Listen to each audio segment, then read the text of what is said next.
Okay, I'd like to welcome everybody to this next session. Gareth, please be aware that Christine is trying to log in, but we're not quite sure if she's going to have a stable enough connection. In any case, we're finishing last session on time, and we'll start this session on time. So everybody, you're very welcome to this next session, which is on local seed business models revisited, silencing the critics of its sustainability. I will very quickly hand over to our moderator, my colleague Gareth Borman from Wageningen University and Research, who will chair this session. Gareth, welcome, and over to you. Thank you very much, James. Good day, everyone, and welcome. I'm very happy to see all of our participants here today. As James mentioned, a colleague of ours, Christine Joyce-Edong, who is going to lead the presentation on behalf of her peers in the ISSD Ethiopia, Uganda, and Myanmar programs, is unfortunately having some connectivity issues. She's based in Uganda. They are currently in a strict lockdown, and power supply and internet connection is also proving to be a little bit unreliable. We hope to get Christine online. I will serve as a backup in case she can't make it. Very familiar with the presentation she'll be delivering, so if need be, I will take the reins from her. With us today are other panelists. We have from Wageningen University and Research, Wageningen Center for Development Innovation, Abishka Subaidi. Abishka is advisor in seed systems and agrobiodiversity, and he is also he was the coordinator of the ISSD Myanmar program until its completion quite recently. Christine, as I mentioned, will be joining us from Uganda, and also online is John McRobert. John McRobert is the director of Makushi Seeds, a seeds company operating out of Zimbabwe, formerly also a researcher at CIMMIT. Welcome to our panelists, and let me just start off by reiterating the title is about local seed business models. It's about revisiting the feasibility of those models and looking to silence any critics of its sustainability. This session looks to revisit, advance the debate on whether community-based seed production is sustainable or not. And on that note, I'd actually like to kick things off with an audience poll, for which, James, I need your assistance, please. Would it be possible to present our first polling question? Right, it should appear on your screen now. The question is community-based seed production sustainable? I'd like to hear your answers, yes or no. Whilst you have time to submit your answer there, I'd like to welcome Christine. Christine is Agribusiness Coordinator of ISSD Uganda. She is representing her colleagues in ISSD Ethiopia, Myanmar, and Uganda today, and presenting a synthesis of experiences from all three countries. Christine, can you hear me? Yes, please. Hi, I hear yes, you perfectly. Welcome, Christine. I'm glad to see you can make it. Sorry about the difficulties you've been facing. Christine, if you would like, you can get started on your presentation while the audience enters their answers to our poll.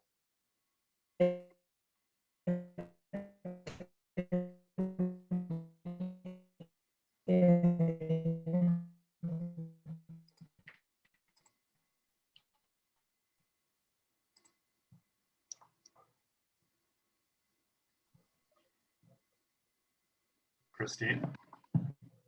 Yes, please. Okay, go ahead.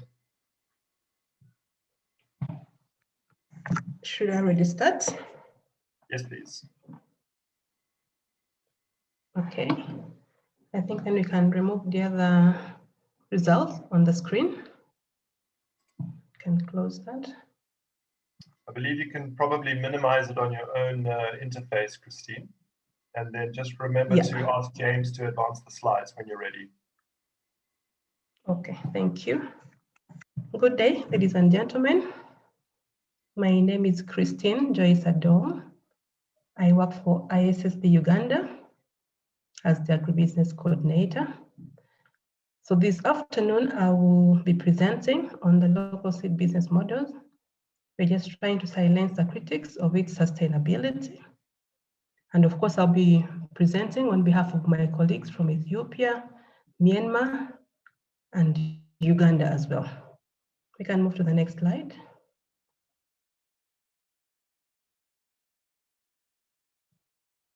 Yeah. So I'll be presenting on behalf of, the session objectives. We are going to talk a bit about the achievements so far under the local seed business model. We are going to provide proof of concept. Of course, we are going to talk about how the LSB model has been promoted. We are going to display a bit of the public investment, returns on public investments, but also we are going to share stories of the LSB journey. And then we are going to, of course, advance the debate on the sustainability of the model. But before I actually go forward, I said already I'm presenting on behalf of my colleagues from Uganda, Myanmar, and of course, from Ethiopia. But of course, we've been working in partnership with a number of other stakeholders. Of course, we have universities like Hawassa, we have Mekele, and then we have been also working together with the other stakeholders. Like in Uganda, we've been partnering with NARO, that is National Cultural Research and Development, National Cultural Research Organization, the Ministry of Agriculture, Animal Industry and Fisheries,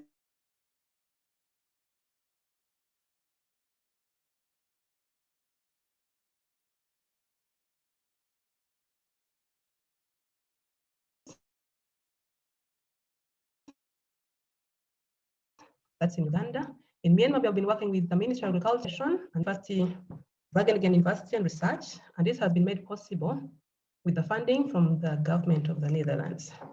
Yeah, thank you. We can go to the next slide.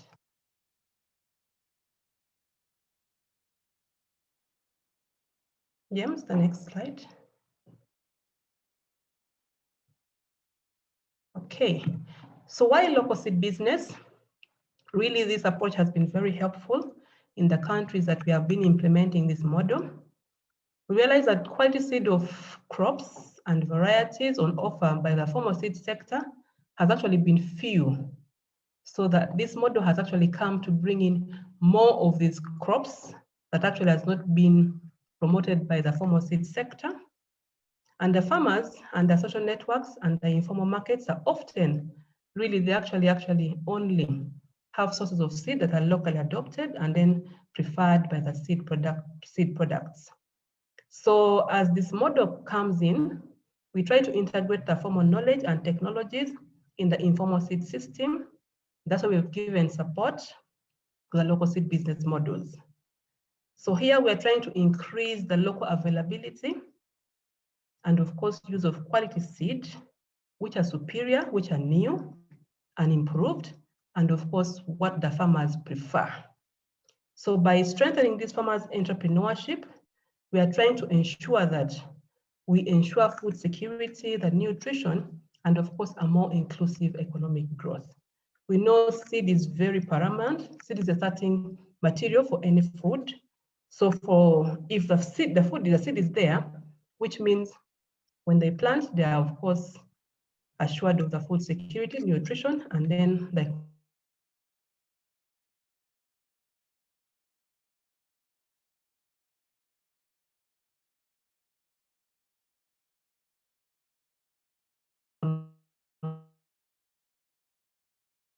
economic growth within their household. Sorry to interrupt, Christine, just so you know, I'm going to try and stop your video just to help your connection a bit. Thank you. So should I repeat the rationale of the LSB model? No, it's okay. You can continue. Thanks. Okay, so we can go to the next one.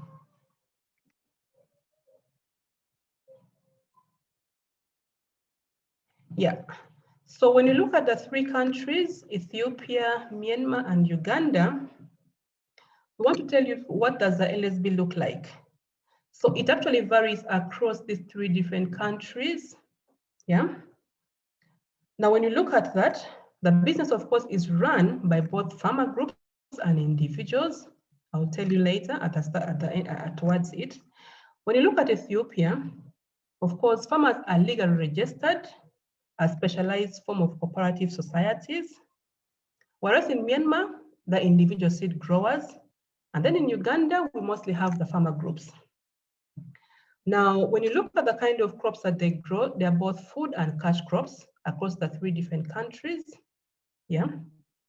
But of course, the main crop that they grow is less of hybrid, but more of open and self-pollinated improved varieties.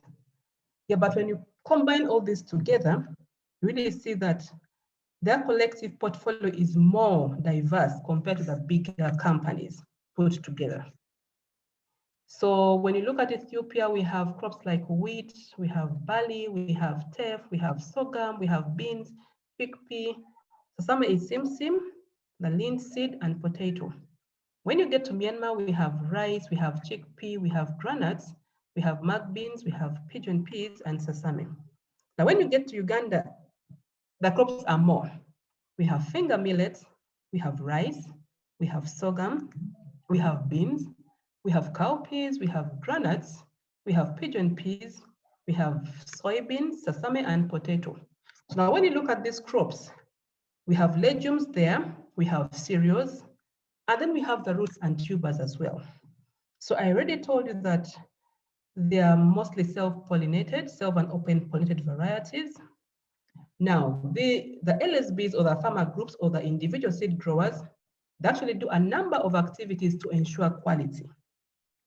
So quality is actually controlled, of course, starting internally within the different growers and the farmer groups and the cooperatives.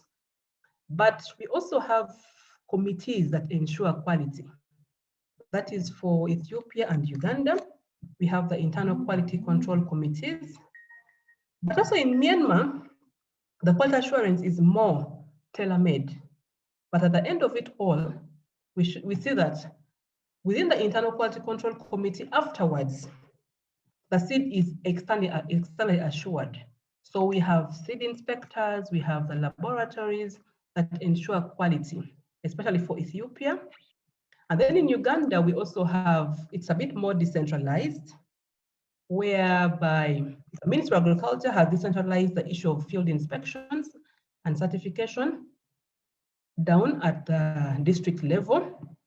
But of course, other parts of the seed testing is done nationally. So seed is sold directly, usually across the 3 countries, sold directly to farmers. But somehow to a varying extent, there are also institutional buyers that come and buy the seed. So when you look at Ethiopia, for example, 2/3 of their seed is sold to institutional buyers. But then in Uganda, it's a bit different.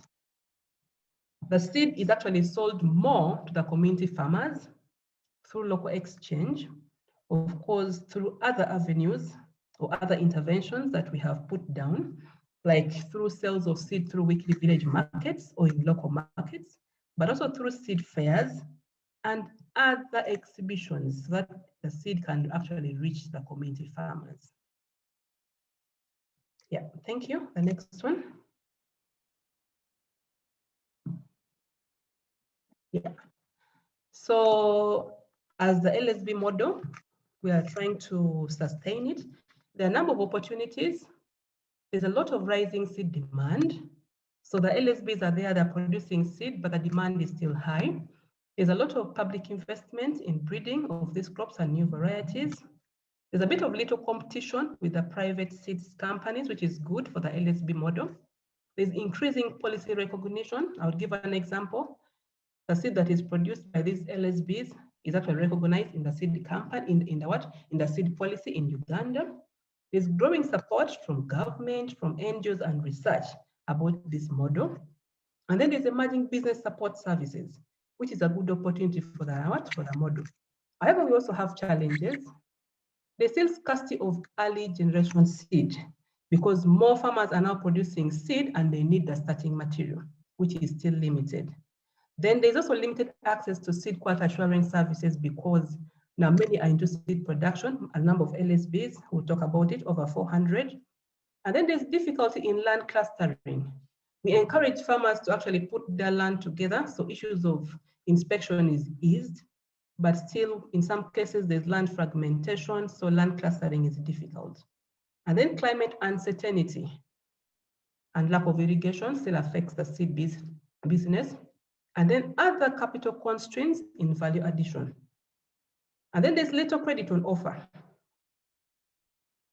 And then sometimes the interest is too high for the farmers or for the LSBs to actually afford.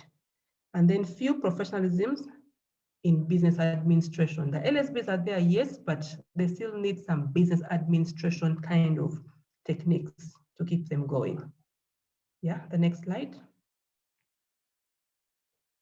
Okay, so when you look at the LSB model, it's actually embedded on what we call the 4 building blocks. Technically equipped, these LSBs are equipped. We have carefully selected them and they know what they're doing in the seed business. They have been trained on agronomic practices. They have actually been trained on how to do storage. They actually have improved their storage issues.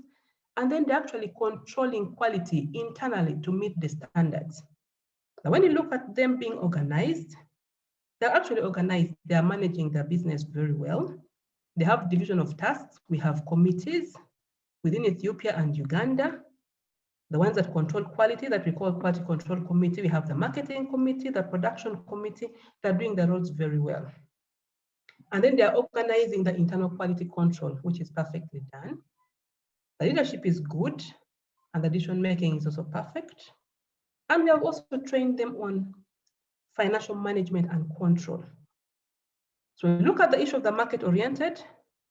Of course, they're supposed to develop business plans, and that goes hand in hand with capacity building, which has already been done. They have to develop a very good marketing strategy for their seed, have very good principles of marketing, which has already been done. The TOT, the training has been carried on. And then they need to build their customer relationship, which is very good as well. And then they have to promote their products at local markets, an example of what Uganda is doing. Then the linkage. Any business requires a lot of linkage. So the LSB model ensures that these LSBs are linked to input, services, and markets, including other generation seed and other agro inputs. Even the quality assurance services, they are linked, and even to financial institutions, auditing their books. And then they are linked to access to marketing infrastructures.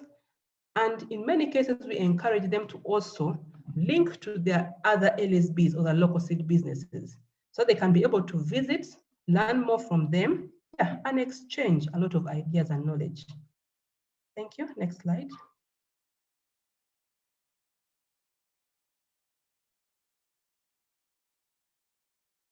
Okay, so let's look at the aspect of gender. A lot of areas or a lot of attention has also been put on gender. So when we look at Ethiopia, steps have been taken to increase women's ownership of shares in the cooperative business.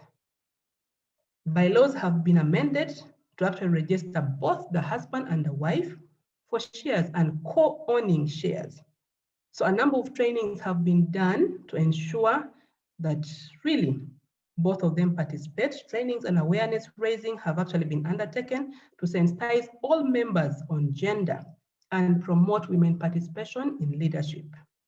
When we look at in Myanmar, support has also been done to the cooperatives to ensure that really members are encouraged to increase participation of women in leadership roles. Even in Uganda, the same has been done. Steps have been taken to promote gender-inclusive local seed businesses. When we talk about that, we ensure that there's really increased participation of women in leadership positions to ensure that women also actually make decisions together with the men and even plant jointly. So that has been done through what we call the household approach, where both the man and the woman work together through what we call the girls methodology, that is gender action learning systems methodology. And of course, that still goes on issues to do with gender training.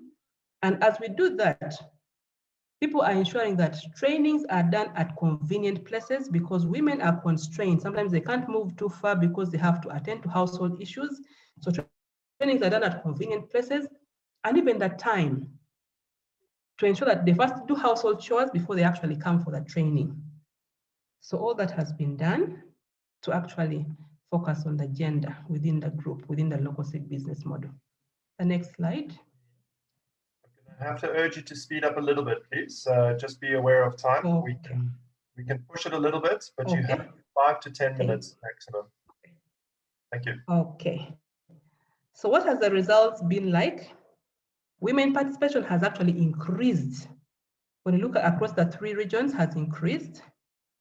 More women are also now in leadership position. This is an example of Ethiopia, where you find that 16% point increase in joint decision making, where both the man and the woman make decisions together. And of course, even in Uganda, we've seen that there's 23% increase in leadership position. Before it was less, but now around half of the position is taken up by women, which is a very good thing. Thank you. Can continue. Yeah, evidence of scalability and impact. I already said over 400 local seed businesses were supported between 2016 and 2019 across the 3 countries. And about 80% have remained in business after the 3 years without support. And about 20,000 farmers have received direct trainings. Yeah. So basing on that, 75,000 tons of seed has actually been produced over these 3 years. That is grain seed, and then 19,000 tons of roots and tubers. Those are the planting materials, also have been realized within the 3 years. So basing on that, there's a 3-fold increase in diversity, where we have over 500 varieties coming from 64 species of crops. And then in regards to productivity, there's about 84% increase. And we are happy to say that we are serving about 3.4 million farmers across the 3 countries. Yeah, thank you. Continue. So what are the policies? Sorry. Okay. So there has been sufficient seed that has been produced to sow over 1 million hectares. And that is coming from the LSB's work. So contributing to up to about 246,000 tons of additional harvested produce by the people who have benefited from the seed that the local seed businesses are producing. And that is valued at more than $107 million in the economy. An ICT program mobilized an estimated of about $6 million in support. And that is equivalent to about 18-fold return on investment, which we are happy to report to our donors as well and our stakeholders. Yeah. Now, let's go to the policy options. We really have to recognize the contributions of LSBs in food security, nutrition, and of course, economic development. As I said before, seed is a starting material. Without proper seed, you can't get the right harvest that you need. Yeah. So LSB model is worth considering in development strategies of this food and nutrition security. And also when we look at the partnership, it's with partnership that we are able to move this far from research, partnership from research and other institutions. It's very important for this business model to be feasible.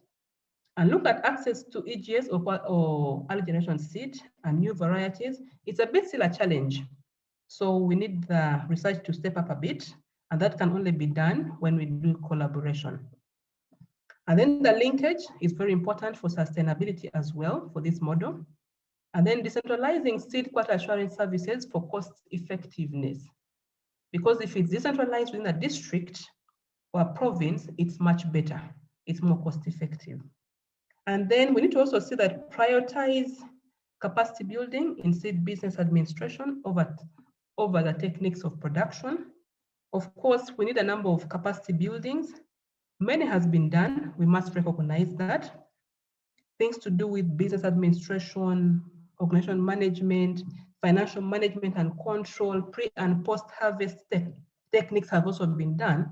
But farmers already are knowledgeable, as I said before, but still we need to bring in more of these skills to ensure that they are actually sustainable. Yeah, next slide. Okay, so as we wind up, in summary, with institutional support, the LSB model is very sustainable. However, training in business administration is also very essential to keep them going. The model is scalable, as demonstrated in Ethiopia, Myanmar, and Uganda. So quality seed is actually available for use among the community farmers, and we have seen it has actually improved and increased. So the contribution of LSBs to the economy is very significant as I wind up my presentation. Thank you very much. Wonderful. Thank you very much, Christine. And many, many interesting questions have been raised in the chat. I also want to encourage all of our attendees to put their burning questions on our Padlet.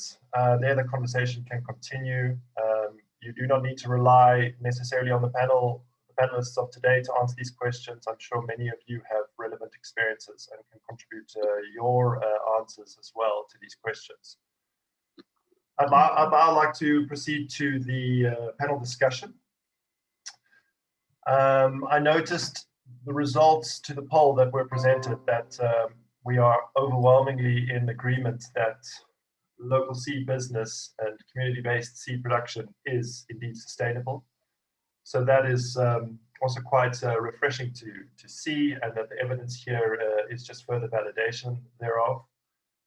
What I would like to ask, though, just to put a little bit of nuance to the question, is do LSBs offer a service to the community that neither government nor, let's say, private, larger scale commercial companies can? The poll has just been shared, so you can read the statement there and express your opinion whether you agree or disagree. With that, let me also, in the meantime, ask you, Christine, since you already have the floor, what array of support services helps farmers move from, let's say, the informal to the semi or quasi-formal seed systems in terms of production and marketing? Is that an evolutionary pathway that we can expect to see in these countries and elsewhere? Christine.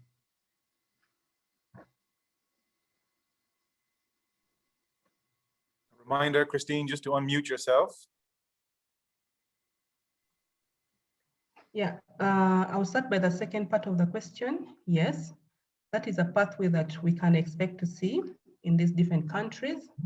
Why am I saying so is because currently, and based on the presentation, we've seen that really we need to have a very good business management within the local seed business. So if that is taken care of, as I said, is one of the priority options that we talked about, that can actually move them from the informal to the formal. But also apart from that, there should be a number of linkages to quality assurance services, to credit, because if they have to go from the informal to formal, they will start to produce in big quantities, and that needs even money or credit. So they have to be linked. And even that needs even that the AGS has to also increase in terms of the quantity, because right now we still have a challenge. But also infrastructure, issues of storage facilities, issues of post-harvest handling facilities, the transport facilities, some of these support need to be there for them to actually move from the informal to formal. But even issues of land, because if you move from informal to formal, which means the production will actually improve or even increase. So even land now needs to actually be more adequate than before. And then things to do with contract farming, because when you give an example of Uganda, most of these LSBs are not doing contract farming with their groups. But if that has to be possible for them to move from the informal to formal, then the group members, okay, the group as an organization has to contract the members to actually produce seed for them. So these are some of the arguments I've put forward, but yes, they can actually move from informal to formal. Thank you very much, Christine.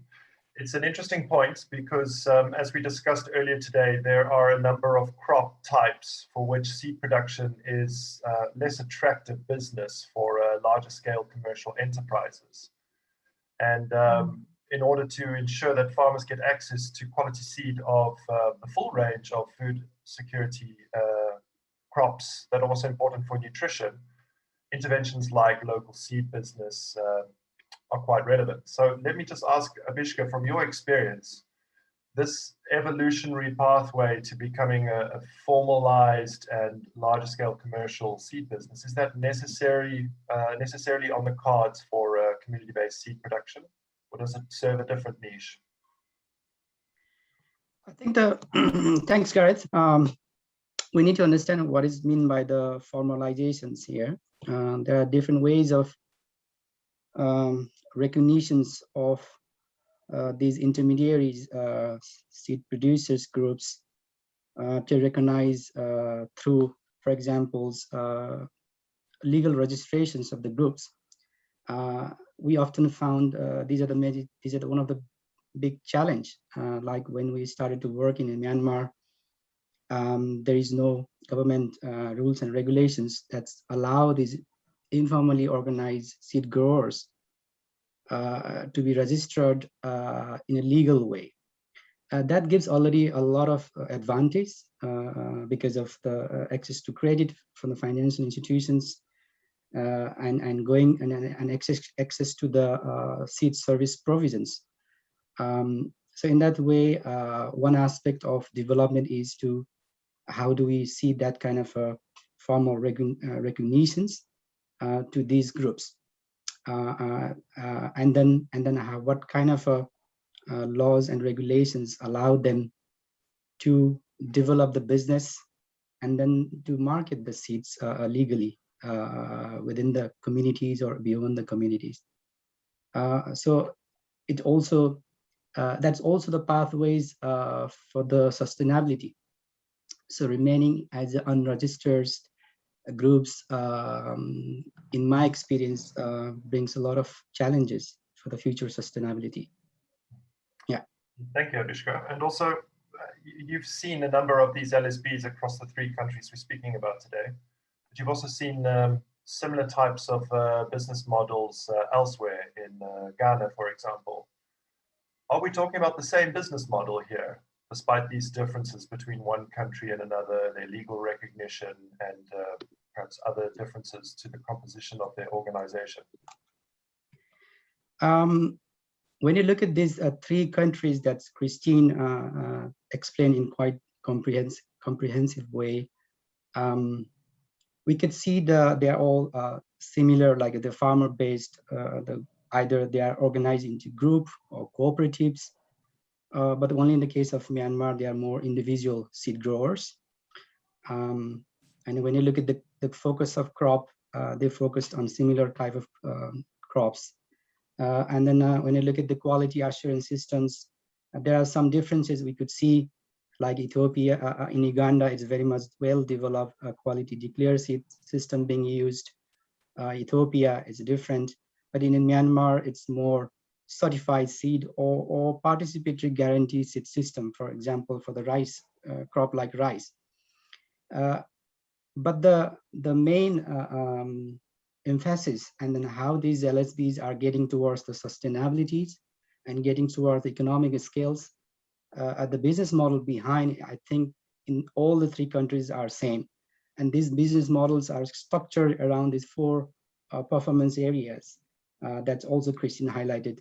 The group or LSB need to be well equipped in the technical capacities, so producing good seeds, as well as having internal quality control systems.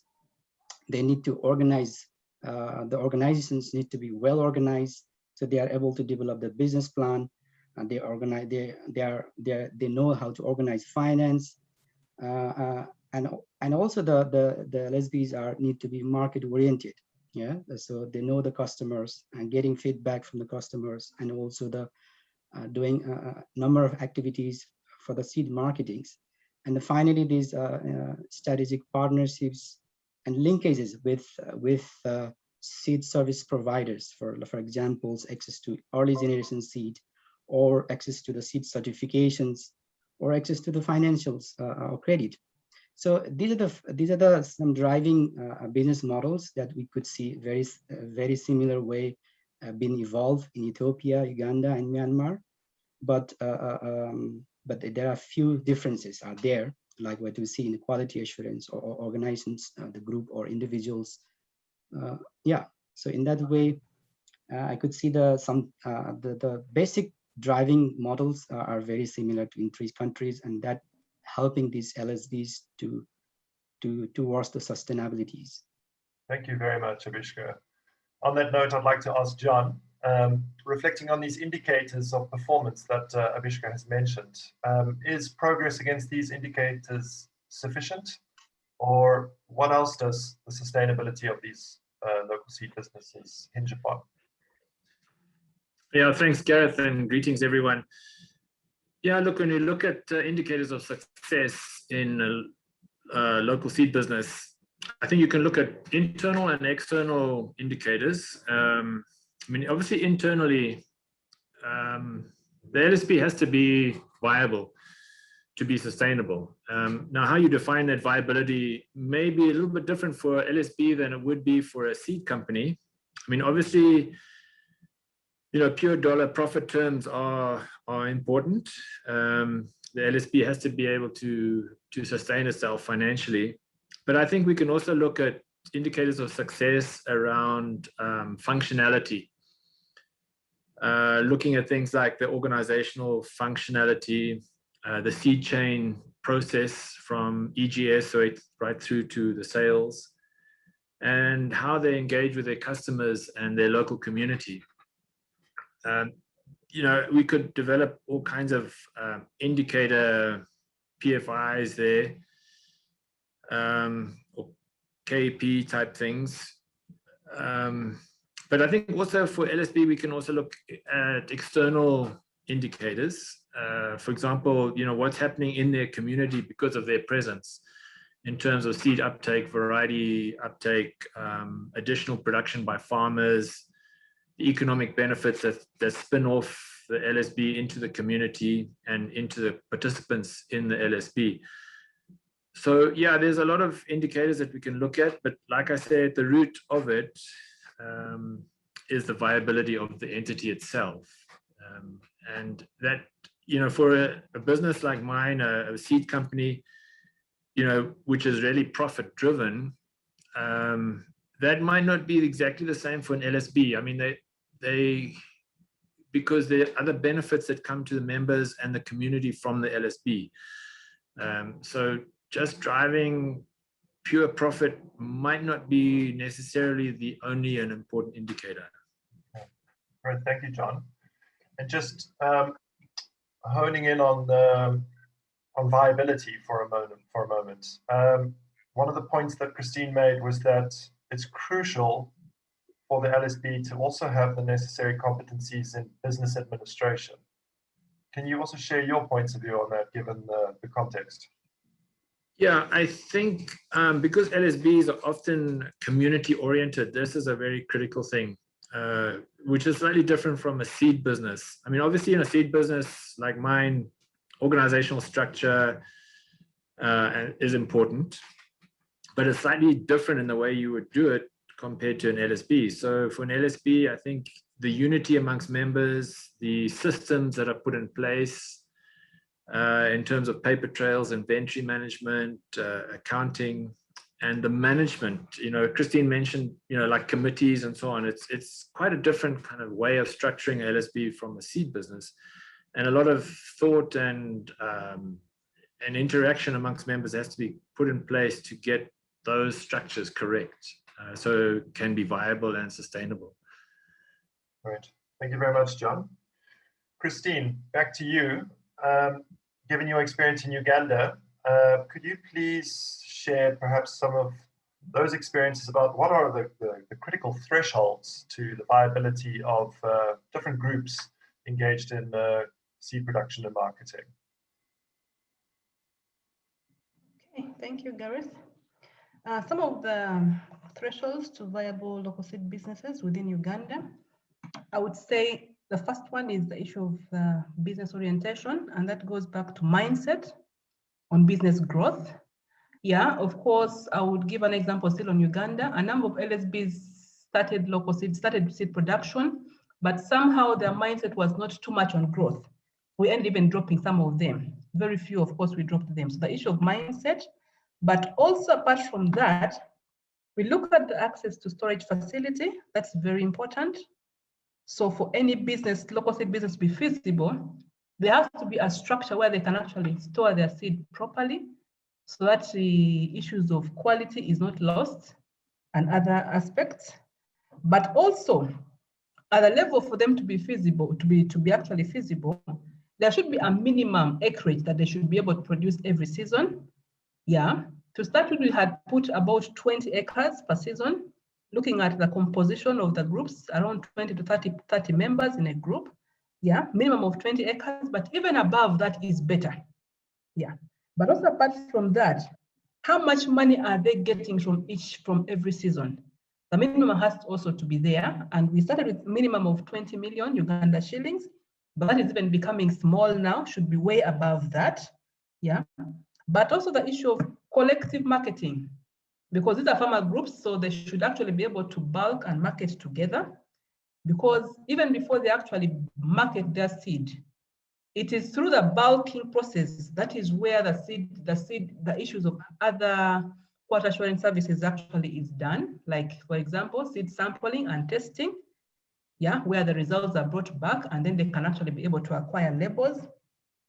Yeah, even the issue of land. For a feasible local seed business, that group or that LFP has to have land, sorry. Yeah, because if there is no land, how will you grow your seed business? How will you do what we call land clustering? How will you do isolation distances to ensure that the seed is not mixed along the way? Yeah, so some of these things are very, very important for a feasible local seed business. Thank you, so those are some of the minimum scale of operation. Yes. Thank you very much. Would you mind trying, just for our audience, to convert that working capital into US dollar terms? Okay. One US dollar is about 3,600 Uganda shillings. Okay. Yeah. And what was the total you said that was required? A minimum is about 20 million Uganda shillings. Yeah. For a group that is about 20 to 30 members in a season. It's still really small, but that should be the minimum because there are others who are doing less than that as well. A few, which we actually dropped them. Yeah. Okay, great. Thank you very much. But we have seen from experience that the ones that are producing over 30, 40, 50, even 100 acres are doing very well in this business. Great. Yeah. Christine, land being a critical issue, how difficult is it to cluster all the fields these farmers own to be able to comply with quality standards and procedures? That now varies from region to region in Uganda. The region where I come from, northern part of Uganda, at least land is still plenty. I would use that word. So issues of land clustering is much easier. But then when you look at some of the parts of Uganda, like southwestern Uganda, the land is very little. There's a lot of land fragmentation, and then the clustering is very difficult.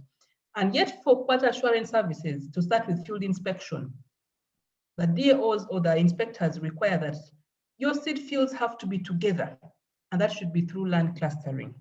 Yeah, but somehow they have to buy land so that they can be able to do land clustering. Yeah, okay. Or higher. Exactly. Great, thank you, Christine. On that note of quality assurance, you've mentioned that QDS is the decentralized system of quality assurance applied to local seed business in Uganda. Aside from being decentralized, how is it also tailored to, let's say, the other realities of local seed business in terms of land size and also the volumes of their production and intended package sizes? Okay. In terms of land size, yeah, I said that depends from region to region. Yeah. Yeah, but when you look at the LSB, we of course encourage them at least a minimum of 20 acres and above every season. Yeah, so some regions have better in terms of their more rich in land, so the sizes are actually more. And also when we look at issues of now sales, to get back to packaging, you know, these farmers in the community, they'd want to try in small packs. So through some of the interventions that we have been doing, we're encouraging sales of seed in small packs. So small packs can be like 1 kilo, 2 kilos, or 3 kilos. When a farmer tries it this time, the next time he or she will come and buy in bigger quantities. But for better promotion, we encourage small packs of seed so that the farmer can actually buy. You know, these farmers don't have so much money. So when they want to try, they don't want to take risks. So they start with small quantities. So these small packs actually go a long way to encourage them to come and buy. Great, thank you very much. Okay. Christine, you can also share your experience here. Abishka, I know that you've also been engaged in some recent rapid assessments of the impact of COVID-19 on the seed sector.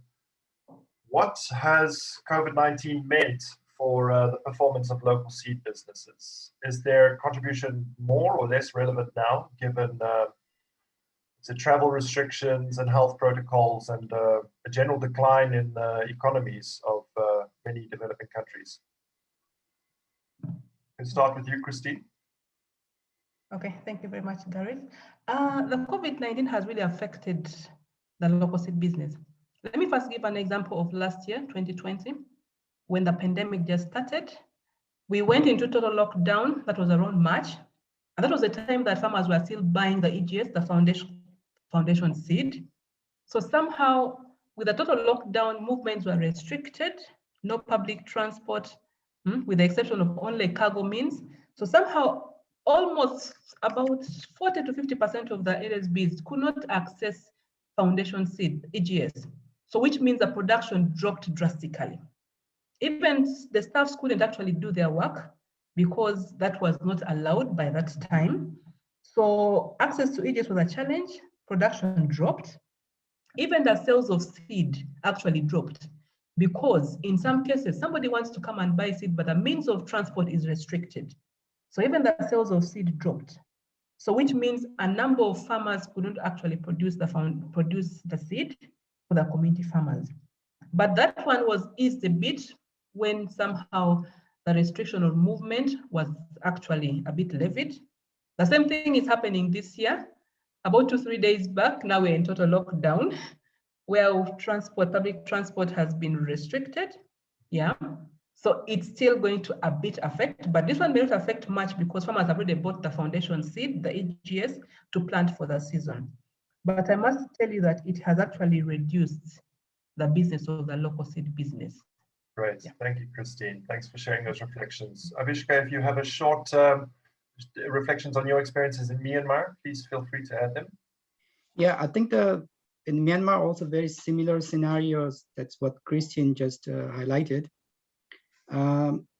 Additional challenges was the field inspection because the mobility was restricted or even not prohibited to travel from one region to another regions or one township to another townships. And then often these regulatory services like field inspections are a bit centralized. That's really created problems for farmers or LSBs to have access to the inspections of their seed production field. So in that sense, these decentralized options like what we have in Uganda could have better solve the problem in Myanmar, but that is still not the case in Myanmar. I'm so sorry. that was a serious challenge. So their field is not certified, not approved. So it's seriously impacted to the seed availability in the market. Thank and you. Also for the farmers. Sorry, I have to cut you short there. I'm terribly sorry. Yeah. We are now 10 minutes before the hour. We're meant to stop. And I would like to just give the floor to make some closing remarks. John, any parting words of advice for anyone interested in supporting local seed business? Well, I'm afraid we've just lost John. So I can just report back that regarding the polls, it seems we are overwhelmingly in agreement that LSBs are in fact sustainable and are worthy of public investment. I want to thank all of our panelists and thank you, the attendees today, for sharing your experiences. It's been a very active chat, and I hope that you do take it to the Padlets and that we can continue the conversation there. Thank you. Great. Thank you very much, Gareth. And thank you to Christine, John, and Abishka for a really enjoyable conversation. I think thus far today, this session has drawn more comments and questions than any of the others in the chat. Unfortunately, we don't have time to really dig into all of them. Please, I'll echo what Gareth said. Jump on over to the Padlet. You'll find dedicated space for adding questions and comments and follow up to this session. Please make use of that. It may not be one of the people here you're looking at in this session that answers it, but it might be some of the different peers who are joining this and other sessions around the 3 days. With that, a final word of thanks, and we'll draw this session to a close. Our program continues in earnest, and we have another very interesting session coming up in just around 10 minutes or so, and that's informing roles for novel ICT and disease diagnostics in seed quality assurance. And we have a very interesting panel and some more polls to keep people engaged also. Thank you very much for now. I will see you back here in 10 minutes or so.